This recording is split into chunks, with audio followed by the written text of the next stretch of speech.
y tenemos un invitado del otro lado de la línea. Sabemos que está muy convocado porque, bueno, recientemente también le vamos a agradecer al aire. Nos llegó una información que tiene que ver con su consultora, que hizo una evaluación que entiendo que tiene que ver con ya el escenario electoral, claramente, de lo que va a ser justamente la campaña aquí en la provincia de Buenos Aires. Estoy hablando de la consultora Proyección y con Manuel Zunino del otro lado de la línea. ¿Cómo estás, Manuel? Buenas tardes. ¿Cómo estás? Buenas tardes, gracias por el llamado. No, gracias a vos por ser muy gentil, primero por mandarnos los informes que realmente nos nutren mucho de bueno, por lo menos tener una fotografía de lo que está pasando en la realidad, en este caso del territorio bonaerense, pero siempre con frecuencia nos mandás informes que nos parecen muy interesantes, y en este caso obviamente que tiene que ver con las puertas de lo que va a ser la campaña electoral, como ya comenzó claramente, y te quería preguntar, bueno, de algo que también de hecho vamos a estar mostrando en la pantalla de EcoTV y del EcoStreaming, sobre esta información que nos estás brindando acerca de lo que tiene que ver con los que has consultado, se han consultado en este relevamiento que he realizado, y en principio que tiene que ver con las problemáticas, ¿no?, de los propios bonaerenses consultados, y que sigue en el ranking arriba lo que tiene que ver con la cuestión de la inseguridad y la delincuencia, ¿no? Sí, la seguridad y los ingresos en realidad son las dos grandes preocupaciones, seguridad y economía, sobre todo con mucho peso además en el Gran Buenos Aires principalmente, mucho más en el Gran Buenos Aires la cuestión de la seguridad es lo que preocupa. Hoy el 51,5 en este último estudio nos marcó como su principal preocupación de inseguridad. El tema de los salarios, de los ingresos familiares es la segunda preocupación y está casi en 50 puntos, o sea, están muy cerca, y a eso se le pueden agregar otros temas económicos como la inflación, el desempleo, que también preocupan. Era una pregunta donde podían marcar tres opciones los encuestados, por eso suman más de 100, pero bueno, yo les diría que la economía en realidad termina siendo mucho más definitoria todavía que la cuestión de la seguridad en términos de clima social, de la cuestión electoral y demás. Sí, porque también como bien señalás vos, ¿no?, hay varios ítems que estás preguntando lo mismo, o están relacionados, ¿no?, lo que tiene con bajo salario, ingresos, inflación, precio del alimento, más o menos, el desempleo, están relacionados de alguna manera, ¿no? Sí, si querés, como el cambio del último tiempo, del último semestre, fue que ya no aparece en primer lugar la inflación como gran preocupación, eso viene bajando sostenidamente, pero como contrapartida e incluso como paradoja creció la cuestión de los salarios, de los ingresos, que son las dos caras de una misma moneda, ¿no?, lo que gasta o los precios de los bienes básicos que gasta una familia y lo que le ingresa. Y nos está pasando en estudios cualitativos que mucha gente te dice, sí, es cierto que no suben tanto los precios como antes, pero yo igual no llego a fin de mes, o incluso a veces en algunos casos están peor, y se tienen que endeudar para llegar a fin de mes, usan la tarjeta para comprar alimentos el 20, el 21, el 22 del mes, tienen que salir a buscar una changa, otro empleo, otro trabajo. Hay un montón de situaciones socioeconómicas que cuando lo preguntás en términos cualitativos en Focus, es lo primero que aparece como preocupación, es el primer emergente. Vos, Manuel, bien también señalás que está más que claro, ¿no?, haces una diferenciación entre lo que tiene que ver con el termómetro del humor social de lo que representa el Gran Buenos Aires, el conocido como conurbano, y lo que representa el interior, llamado el interior de la provincia de Buenos Aires, ¿no? Hay como dos, si se me permite el término, o sea, dos paladares, dos humores distintos. Sí, hay dos humores distintos, una mirada mucho menos, quizás menos urgente en ciudades, bueno, como la de ustedes, por ejemplo, como Tandil, que lo que pasa en la periferia de la ciudad de Buenos Aires, en el Gran Buenos Aires, en el segundo y tercer cordón también, son otros humores, obviamente se vive de otra manera, la calidad de vida es completamente distinta, y eso impacta en las encuestas, impacta en la evaluación de la gestión de los gobiernos locales, de los municipios. Me parece que es otro clima, son como termómetros distintos que como encuestador tenemos que medir. No es lo mismo medir primera y tercera sección electoral que medir quinta, sexta, cuarta, séptima, que hay, son otras quizás por eso los mismos problemas, pero menos las urgencias, que no sé si lo puedo graficar de esa manera, pero creo que podría ser para clarificarlo. De todas maneras, no sé si les pasa a ustedes, ¿cierto?, en tren de infidencia, no sé si les pasa a ustedes como le pasa a los políticos, que como el mayor caudal de votos está ahí en el Gran Buenos Aires, se focaliza más ahí que tal vez lo que pasa en el interior. No sé si a los consultores les pasará lo mismo. Y nosotros tratamos de equilibrar en términos poblacionales, porque lo que buscamos es poder representar a toda la ciudadanía. Sí es cierto que los medios, muchas veces mal llamados nacionales, que en realidad son medios de la Ciudad de Buenos Aires, y mucha dirigencia política, termina mirando el termómetro del conurbano, de lo que después de la pandemia empezó a ser el AMBA, y la verdad que es injusto con todo un resto del país que vive de otra manera en otros lugares, que mira la realidad de una manera muy distinta, y nosotros como consultores tratamos sí de registrarlo dentro de, obviamente, nuestras posibilidades, pero sí nos interesa, obviamente. Lo que, bueno, tal vez no hace más que ratificar este reglamento que hacen ustedes de lo que parece como sensación, ¿no? De lo que tiene que ver con el liderazgo del propio Milei, y te diría también en coincidencia casi con el propio gobernador Axel Kicillof, ¿no? De lo que tiene que ver con prácticamente la mitad de la población, una evaluación favorable y la otra negativa, ¿no? 50-50. Sí, la imagen de Milei y la imagen de su gestión, en realidad la gestión Milei está muy polarizada. Si bien el dato en los últimos meses largos ya es que tiene más imagen negativa que positiva, Milei ya entró en una fase negativa de la que difícilmente pueda salir, salvo que cambie abruptamente la situación económica, o que mejore la situación económica. Está muy atada la imagen de Milei a la economía, está muy atada a la llegada de tarifas, que es una de las cosas que genera un humor social muy inquietante.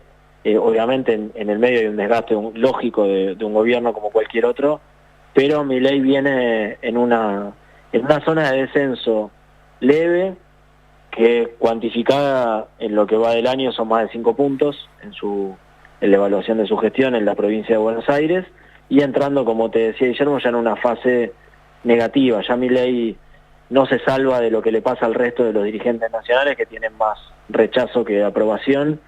Ya entró en esa etapa, le pasa lo mismo a su vicepresidenta, le pasa lo mismo a la ministra Bullrich. Hoy no hay dirigente nacional que tenga más imagen positiva que negativa, es todo lo contrario. Todos los dirigentes nacionales tienen saldo negativo, y en eso, si querés, se diferencian los intendentes, que tienen una positividad muy alta. Hoy el promedio de imagen positiva de los intendentes en la provincia de Buenos Aires supera el 60%, o sea, más del 60% de imagen positiva, y ustedes tienen un intendente que tiene más del 70% de imagen positiva. O sea, estamos hablando de otra relación entre la gente y la política a nivel local respecto a lo que pasa con los otros niveles de gobierno, los nacionales sobre todo. Esto que referís a Milei, entiendo que es lo que famoso que llaman se terminó la luna de miel, que dicen que tienen todos los presidentes. Y tuvo una luna de miel extensa, muy ayudado con que la gente sobre todo le echa la culpa de los problemas económicos en gran parte a los gobiernos, a los últimos gobiernos, y en ese sentido Milei tuvo bastante crédito, pero ya viste, no creo que todos lo vemos, más allá de hacer encuestas, cambió un poco esa sensación de esperanza que había respecto al gobierno de Milei en una parte de la sociedad, y eso se fue transformando en cierta incertidumbre. Me parece que el que te decía en Focus Group hace un año, lo amo a Milei, es un genio, es el mejor presidente de la historia, hoy ya no tiene esas expresiones y te dice, bueno, hay que bancarlo, hay que esperarlo, démosle un poco más de tiempo, la tiene difícil. Me parece que la euforia mileísta que caracterizó el año pasado, en el marco de esa luna de miel a la que vos referís, y ya no está tan presente. Son otras las sensaciones y las percepciones respecto al gobierno, y estoy hablando obviamente de su propia base electoral. Habrá que ver eso, sí, después cómo se mide ahora, ¿no? En las urnas, fundamentalmente. Probablemente una buena parte del que votó a Javier Milei lo siga, o el que lo votó en balotaje, más que nada, ahí le sumamos el voto de una gran parte del voto de Bullrich, lo siga votando, y el 75% de los que lo votaron es muy probable que lo vuelvan a votar, pero hay toda una zona de votantes blandos, desilusionados, un poco apáticos, que incluso yo creo que en cierta medida tomarán esta elección como una suerte de castigo, pero un castigo leve al gobierno, que significa que se van a quedar en su casa y no irán a votar. Es una de las formas de mostrar el descontento de la gente en este momento. También, por supuesto, está medido lo que tiene con el gobernador, que tiene también una patriada importante, teniendo en cuenta, bueno, sus aspiraciones, ¿no? Pensando en su carrera presidencial. Evidentemente esto también es una batalla importante que tiene, y estamos hablando del segundo mandato de Kicillof. Tiene más o menos, como, bueno, señalabas vos, ¿no? Imagen negativa más del 50 puntos y un 43 de positiva. Sí, tampoco zafa de lo que le pasa al resto de los dirigentes nacionales, 51 negativa, casi 44 positiva. Solo como punto a favor de Kicillof podemos ver esto de 6 años Claro. de desgaste, más su etapa anterior como ministro de Economía. Estamos hablando de casi una década con exposición muy fuerte, y 44 puntos de imagen positiva es algo no poco considerable. Obviamente, de cara a lo que viene, tiene un montón de desafíos. Me parece que enfrenta no solamente una posible aspiración para subir algunos escalones en la política nacional, sino también tener que gestionar la provincia en los próximos años en un contexto de un clima social complejo, difícil, con dificultades económicas, como decíamos antes.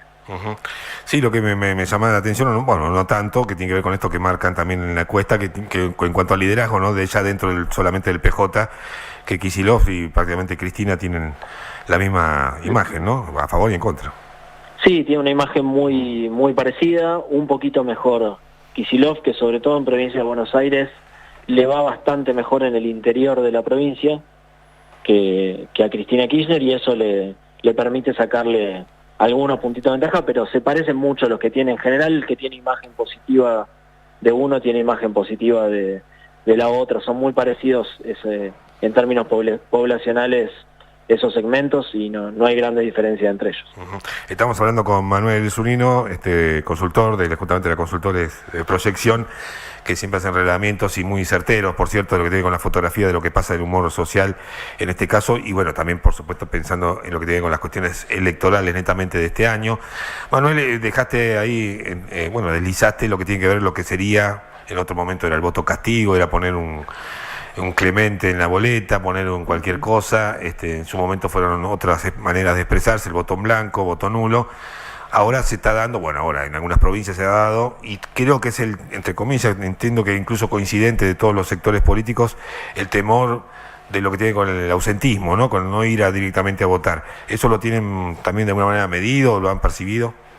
Y tenemos algunos indicadores de varias encuestas que venimos haciendo. El 60% en promedio dice que seguramente iría a votar. Hay que ver si se da, ojalá vote más del 60% de la gente. Yo creo que sería un gran éxito para las campañas de todos los espacios poder lograr que más del 60% participe, porque la verdad que en otros indicadores vemos varios signos de alarma y de preocupación. Por ejemplo, preguntamos si estaban de acuerdo con la frase de él que por más que vayan a votar no cambia nada, o no va a cambiar nada su voto, y el 45% está de acuerdo. O sea, casi la mitad de los bonaerenses coinciden con esa idea, con esa frase, por lo cual vemos un escenario difícil para lograr la participación, y donde creo que nadie tiene bien claro a quién favorece, a quién perjudica que la gente se quede en la casa en términos del triunfo, la derrota electoral, ¿no? Pero bueno, está claro que en términos de sociedad, del valor y la fortaleza de nuestra democracia, la baja participación no favorece a nadie. Ahora sí, ahondando un poco en lo que tiene con las estrategias electorales. Uno, lo hablábamos acá en el piso, tuvo días pasados el propio jefe de gabinete local, Julio del Chiribetti, quien nos señalaba que habrá una lógica bastante llamativa, ¿no?, que obviamente los intendentes pujando con esto que hablás vos, ¿no?, cada uno de las fortalezas del territorio, pujando para que esta elección sea o la campaña, ¿no?, sea de temas localistas, se debata sobre ese tema. Lo propio entiendo que hasta habría sido la intención del propio Kicillof, que se debata por la provincia de Buenos Aires, pero que solapadamente, van a estar los candidatos también nacionales, y la intención del gobierno nacional de nacionalizarla. ¿Cómo lo ves eso? Creo que el que más quiere nacionalizar es el gobierno de Milei, sin ninguna duda. Necesita polarizar al máximo para que el espacio que ocupó el centro, el espacio Somos, de Manes, Carrió, Randazzo y demás a nivel provincial, no crezca. Necesita polarizar al máximo, y por otro lado, tanto las fuerzas locales o los dirigentes locales como el gobierno de la provincia se ven un poco más seducidos a localizar la elección, a hablar de los temas de los bonaerenses y a poder traccionar desde abajo. Creo que es una elección donde se puede dar una suerte de tracción inversa, que la boleta, el último cuerpo de la boleta sea el que mueva a los electores, sea el que defina la elección. Creo que están dadas las condiciones para que pase eso. Veremos qué sucede con esto de que la campaña nacional y los candidatos nacionales se definen ya la semana que viene y se meten un poco adentro de la discusión. Claro. Pero como vos decías, la fuerza de los territorios, los dirigentes que están cerca de la gente, que tienen muy buena imagen y que pueden tener un diálogo genuino con sus vecinos, probablemente tenga un impacto clave en esta elección, que bueno, está por verse. La verdad que lo vamos a saber con certeza el 7 de septiembre.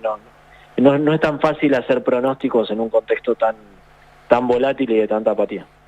Exacto, de mucha apatía. Claramente vos vislumbran ustedes una polarización, ¿no? Esto que señalaba es la fuerza, no sé, Somos, o ni que hablar de la izquierda, pero por ejemplo, Hechos, otra fuerza que se presenta como alternativa, no llega ni al 10 puntos, no estarían llegando. Y tienen, creo que como gran objetivo en la cuenta provincial, ¿no? En total, llegar a los 10 puntos, me parece que sería su objetivo. Hoy los vemos en un piso de 6, que no es poco para una fuerza que recién se reconstituye o se constituye a partir de otros actores, pero no creo que puedan romper la polarización. Me parece que es evidente que las dos principales fuerzas, Libertad Avanza y Fuerza Patria, se van a distribuir en la boleta de legisladores provinciales, tanto diputados como senadores, se van a distribuir el 80% aproximadamente, si no más, de los votos, y el resto de las fuerzas tendrán que ver cómo pueden crecer en ese otro margen que les queda, que siempre es poco. Venimos muy acostumbrados a escenarios de polarización donde las terceras fuerzas por ahí empiezan bien y después se van diluyendo porque la gente va hacia el voto útil, y sobre todo en este contexto al voto anti, ¿no? El que quiere castigar a Milei va por Fuerza Patria, el que quiere castigar al peronismo kirchnerismo termina eligiendo a la Libertad Avanza. Eso se da principalmente cuando hablamos de candidatos a legisladores y mucho más en la próxima elección, que es nacional. Después hay que ver qué fuerza, como lo que decíamos antes, ¿no? Esta incógnita, qué fuerza puede tener lo territorial para romper esa lógica de imantación de los polos. ¿Tenés la misma sensación, por lo menos, quien te habla de lo que tiene que ver con que pareciera ser, bueno, Milei por supuesto propone todo lo anti-Cuca, ¿no? Y el kirchnerismo es lo anti-Milei, digamos, pero en el caso de lo que tiene con una fuerza opositora o alternativa a la actual que ofrece el gobierno nacional, por ejemplo, del kirchnerismo en principio no parecieran caras novedosas o propuestas novedosas, pareciera ser simplemente el rechazo a la actual política de gobierno, incluso con recetas viejas de lo que incluso le llevaron a perder. Sí, creo que es lo que le queda más cómodo a los dirigentes y en la urgencia de una campaña que dura muy poco y sin ideas que llevan tiempo constituirse. Me parece que no es cuestión de improvisación. Ya quedó muy claro que la gente no le cree a la dirigencia política y la improvisación electoral o la promesa electoral no termina generando efecto. Y entonces en ese contexto terminan apelando a lo más efectivo, que es posicionarse frente a otra fuerza, ser el polo de confrontación con otra fuerza. Lo vimos en la Ciudad de Buenos Aires muy claro, una campaña que era una campaña a concejales de la Ciudad de Buenos Aires, si querés, pero que se nacionalizó en su narrativa, donde participaron todos los dirigentes de peso nacional, que se volvió una campaña contra el kirchnerismo o contra el mileísmo, y la participación fue muy baja, la gente no se veía interesada, faltaba una semana para la elección y la mitad de los porteños no sabían que tenían que ir a votar. O sea, me parece que a los grandes espacios de los pueblos les sirve para retener el voto más duro y se conforman hoy con eso, porque no tienen tampoco mucho más para ofrecer o no saben cómo romper ese contexto o esa sensación de apatía, y bueno, terminamos viendo un escenario donde la gente se aleja de la discusión política, que es el principal problema. Manuel, ahora sí, la última, agradeciendo otra vez esta comunicación con la Radio del Eco. Sabemos que estás ocupado, pero la última vos referías que bueno, que la suerte del propio Milei dependerá de lo económico. ¿Alguna vez fue distinto? Digo, me pareciera a mí, vos decime si yo estoy equivocado, que generalmente todos los gobiernos nacionales, la suerte, la continuidad o no, depara de la cuestión económica, del bolsillo del ciudadano. En todo caso, incluso hasta cuando la realidad económica más o menos está estable, ahí empieza a posicionarse en las problemáticas o en las inquietudes de los ciudadanos la cuestión de la corrupción, si no parece que se olvida. No sé, vos corregime si me equivoco. No, coincido 100%. No es una novedad que la suerte del gobierno de Milei o que la imagen del presidente esté atada a los resultados económicos. Le pasó lo mismo a Alberto Fernández, le pasó lo mismo a Mauricio Macri. En cierta etapa de estabilidad económica del kirchnerismo, sí empezaban a surgir ahí otros problemas, como la cuestión de la seguridad, de la corrupción, la discusión sobre cuestiones más relacionadas con la educación y ciertas temáticas más relacionadas con lo moral, ¿no?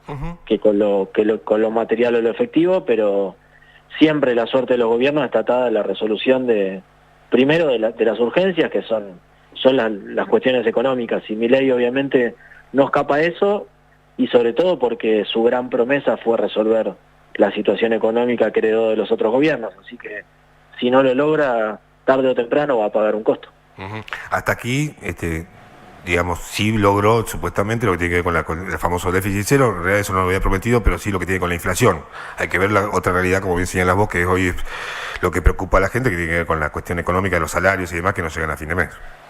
Claro, es eso, gente que en los focus group nos dice, bajó la inflación, lo vemos incluso en la góndola del supermercado, o sea, no es que es solamente una percepción o un dato macro, no aumentan tanto los precios como aumentaban antes, pero yo igual no llego a fin de mes, y mi salario no aumenta, entonces es medio paradójico y terminan estando, se sienten en la misma situación, sienten una situación de frustración. Quizás algunos deciden esperar un poco más al presidente, pero tampoco esa espera es eterna, ni Milei tiene un cheque en blanco firmado por la sociedad, así que en la medida que no resuelva esas demandas, que son muy fuertes, que tienen que ver con lo que resumimos en la frase, llegar a fin de mes, poder cubrir los gastos básicos, poder tener tiempo libre para estar con la familia, cosas que nos dicen en los estudios cualitativos, mientras no resuelva eso, o incluso si eso se empeora, obviamente la imagen del gobierno va a estar atadísima a ese resultado. No puedo dejar de preguntarte ahí, sí, la última, te prometo, que tiene que ver con lo que hablaste de Tandil, si vos ya estuviste midiendo recientemente o te quedaste con la última medición que hiciste, que es cierto y que convalida la imagen positiva del intendente Lunghi. No tengo datos últimos actuales, pero de hace unos meses sí, de Tandil, y Lunghi está dentro de los 10 intendentes, Miguel Lunghi, de los 10 intendentes con mejor imagen positiva de la provincia de Buenos Aires. Es un caso muy típico, que siempre además nos interesa observarlo porque son años de estar por encima del 70% de imagen positiva y evaluación de la gestión, lo que no es tan típico. Son pocos los dirigentes locales que logran ese vínculo y esa potencia con su pueblo, con su ciudadanía, y sin desgaste, porque nunca en las mediciones que tengo de Tandil mías o de otros colegas, lo vi a Miguel Lunghi con una imagen que descienda de los 70 puntos, y es un montón. Estamos hablando de un contexto donde la política nacional se conforma con tener la mitad de imagen positiva, y que un intendente, que es siempre la primer puerta de resolución de los problemas y de escucha de las demandas, supere el 70%, me parece que es muy positivo. Manuel, muchas gracias por esta comunicación con la Radio Leco. Un abrazo. Abrazo grande.